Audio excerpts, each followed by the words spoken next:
All right, so I hope recording. My name is Loretta Rowley, and I am a student success advocate here at the University of Utah. And today I'm going to be given hopefully a very brief presentation on this topic: avoiding burnout, tips for staying motivated, and developing good habits. Obviously the "this is fine" meme is meant to be sarcastic because sometimes things aren't fine, but we pretend. So how do we try to maybe avoid having to fake it when things are really hard, so we can prevent or like implement strategies to kind of be better at wellness as students, right? I won't say perfect, and I kind of think balance is going to be difficult to achieve, but how do we do healthier, sustainable habits and things as students? So without further ado, I did want to briefly start with kind of a rough working definition of what burnout is. What do we mean when we're talking about academic burnout? So academic burnout is the negative emotional, physical, and mental reaction to prolonged stress that results in exhaustion, frustration, lack of motivation, and reduced ability in school. If this feels maybe familiar, right? Or just it's prolonged stress. So this isn't necessarily just feeling tired every once in a while or feeling frustrated. It's the kind of overtime chronic buildup of continuing to plug ahead, even if we don't really feel like we have any energy left to give, we're still just gonna keep trying, right? So this is the thing that I wanted to talk about. It's basically, as the formula at the bottom says, stress plus even more stress can eventually lead us to reaching this point of needing to either take a break or step back from school or whatever that might be. So it's important to recognize the signs of burnout, and a lot of these things are similar, I think, to depression or potentially anxiety or other kind of mental health concerns. So definitely by no means am I saying you should be diagnosing yourself with any of this. The concept of burnout is actually not a diagnosable disorder of any kind, but it's become more of a popular phrase when talking about workplace and school kind of feelings of exhaustion. And so I want us to think about how burnout can really kind of cause real symptoms. Stress can have an impact on our body. And that might come through in headaches, insomnia, depression, right? Maybe we feel exhausted no matter how much sleep we get, losing motivation, not having as much confidence in your ability to do well in your courses. Maybe it's missing deadlines when you used to be really good at being on top of everything. It could be that you were more likely to get sick because of stress and exhaustion, feeling bored or disinterested.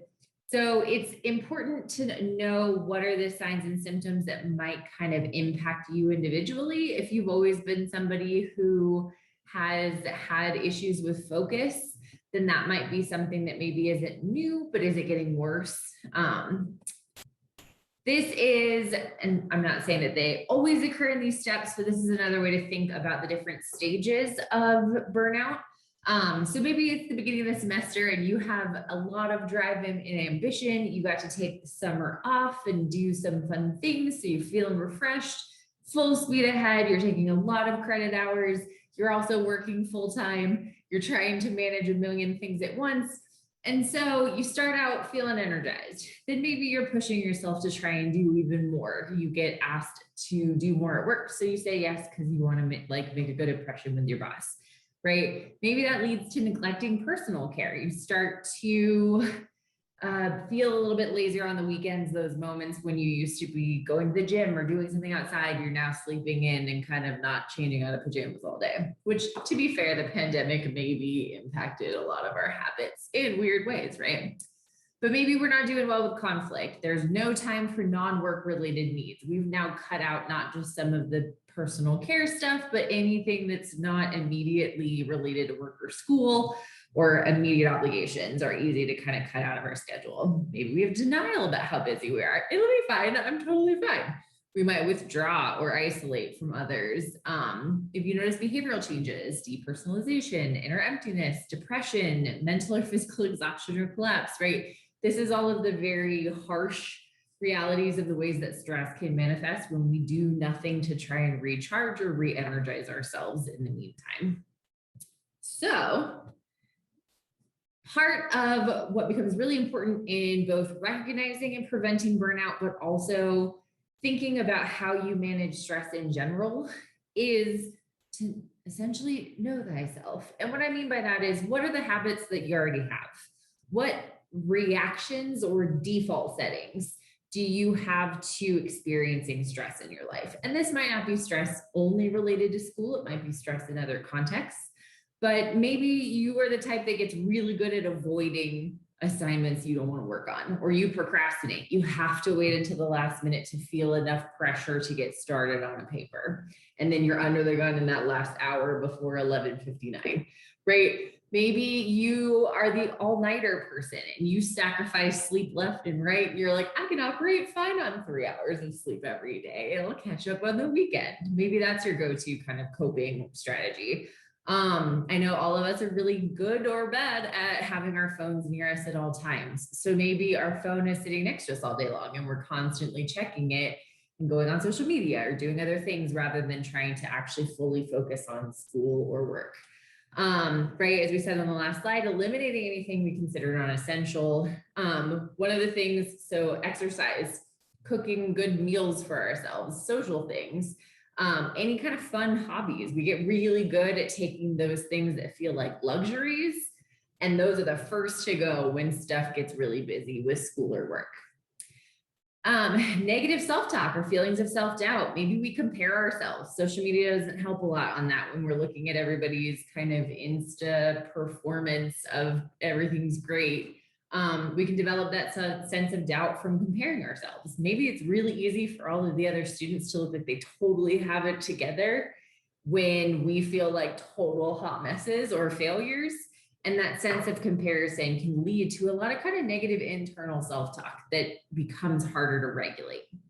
And then lastly, skipping sustenance or over relying on caffeine. Maybe you are pounding coffee to stay awake because you're running on empty. Maybe if coffee's not your jam, great, you're skipping meals because you don't have enough time to cook. And so you'll get takeout later, or whatever that might look like, starting by actually having like a real talk thought process, reflection on what are the habits that maybe you want to get better at?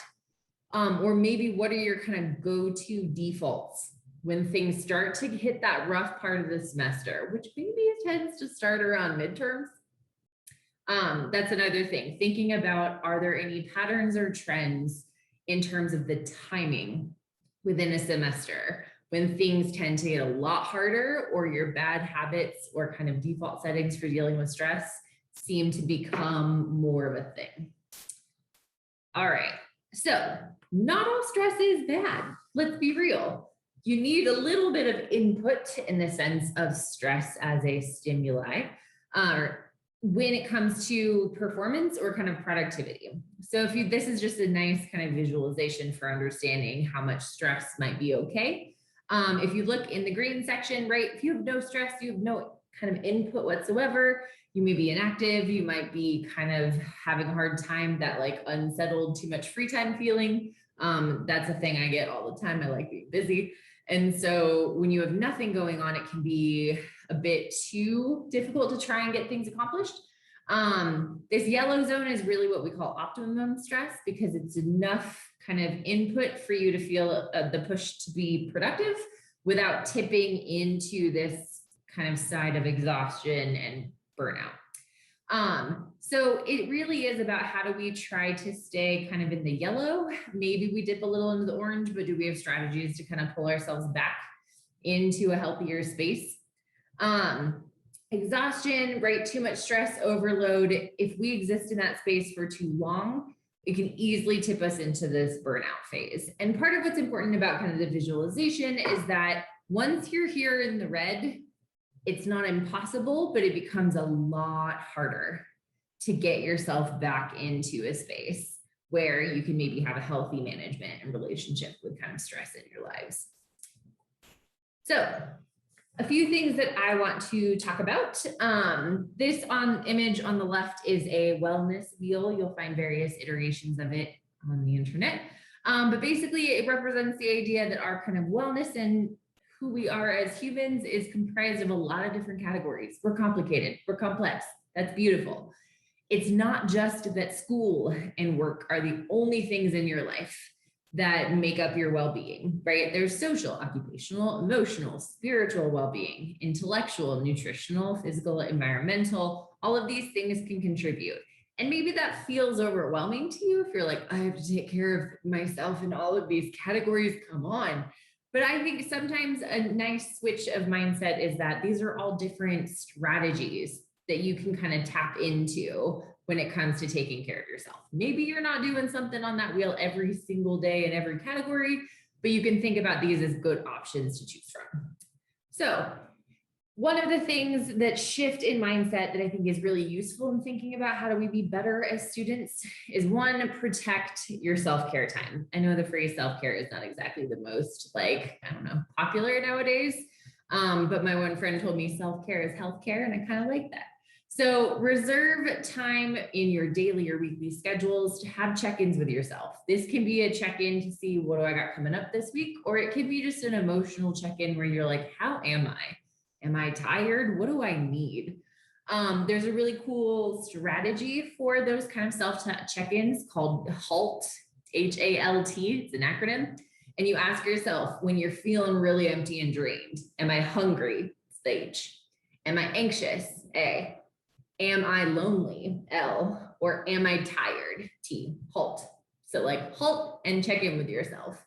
Because most of the times if you're running on empty, it's because there's one of those basic things that you haven't been kind of nurturing. Brain breaks are super important. Leisure activities, right? All of these things, start by trying to place them on equal footing in your life as the things like work and school and other obligations that tend to be the thing that we prioritize over, right? Let's make them equal.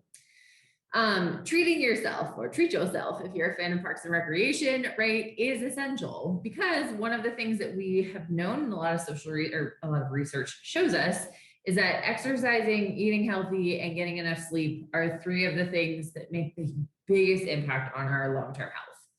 And if we're practicing sacrificing each of those things over and over again, it can very easily become a habit that gets harder to break when we get past college and into whatever comes next. And lastly, brainstorm strategies and ideas that take up shorter and longer amounts of time.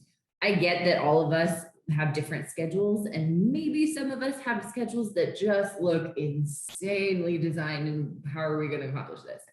I'm one of those people, I color code everything. But it means that I don't have 2 hours in the middle of my day to go take a workout class, right? Or I don't have a huge chunk of time to just block out to do something fun every single weekend, right? What I encourage you all to do, and what I like to do, is I think of 5 to 10 minute things that can reset my energy and pep me up. I'm a huge fan of dancing awkwardly in my living room because I'm tired and I don't want to keep doing work. So I'll pick a favorite song and I jump around and dance for a while and probably make my neighbors angry. And then I go back to work. And so that's something that's super quick and can be an energy booster. Phones and looking at social media tend not to be the good idea, but it's really, really a fun way to think about what can I do in a tiny amount of time that becomes hard for me to ignore if I need a break, right? I need a break. I don't have a lot of time. I can color, I can draw, I can do a lap around my building, whatever that is. All right, and we're going to talk more about specific strategies, but one last thing theme I want to talk about that is implied in the title of this presentation is habits versus routines. So we kind of tend to treat these as interchangeable, habits and routines, and they are very related and kind of similar concepts. But I invite you to think about habits as something that we do with little or no thought. Brushing your teeth in the morning. If you're a coffee drinker, needing to drink a cup of coffee, we don't think about it. We might just make it the night before or get up. I'm a coffee drinker.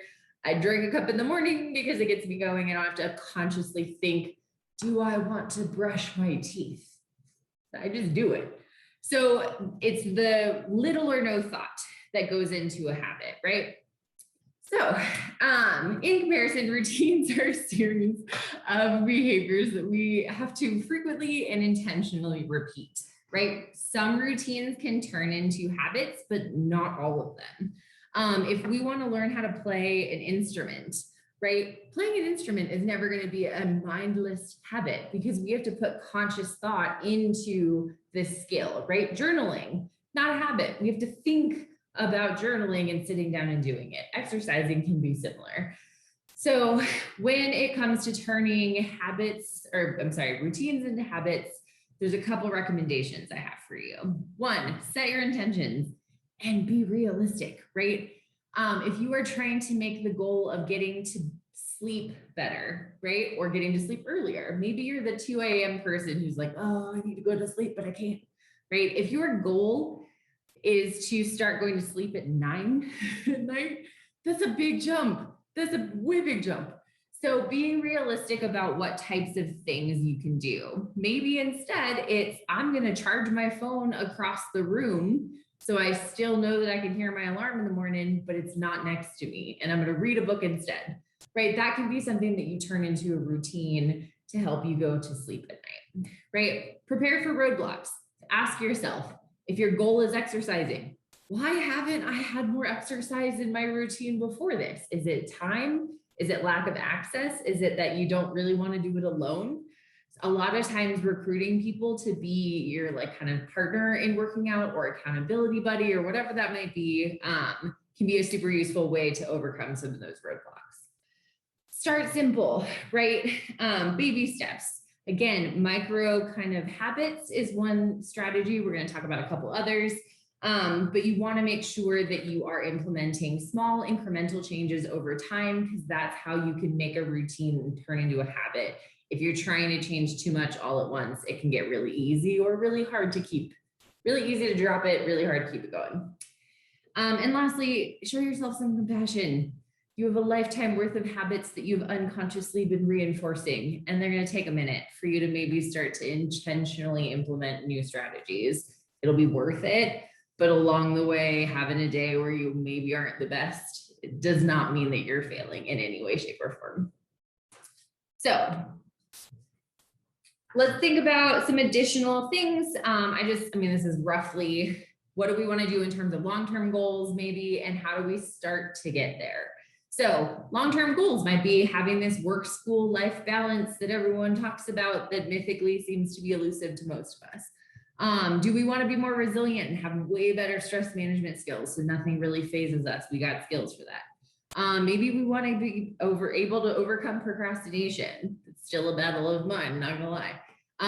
Having a healthy diet and exercising regularly, getting enough hours of sleep and restful sleep at that. Maybe we want to make friends and have good social connections while we're in college. These are big, big goals. And if we just have that be our goal on a daily basis, we are going to feel disappointed because we did not check off a healthy diet and regular exercise because we just started yesterday. So instead of thinking in long-term goals, sometimes it's really useful to start with those short-term strategies. And these are just a couple that I wanted to highlight pretty briefly. One, start to notice your self-talk. When you realize that you are beating yourself up in here, pause and add a couple compliments or think about the positive scenario. So if you are going to let all of that negative talk occupy space in your head, you better give equal, if not more, space for positive self-talk and kind of praise to boost yourself up. My filter is if the things in my head are things I would never say to another human being out loud, why am I saying them to myself? Right? That's my filter. Practicing mindfulness can be a good strategy, and our mindfulness center has really good resources. I'll show you a couple in a minute. The 5-minute rule. I love this for procrastination or not knowing how to get started. If you don't want to do anything or you don't really you're like, oh, this assignment, set a timer. Start on something small for 5 minutes.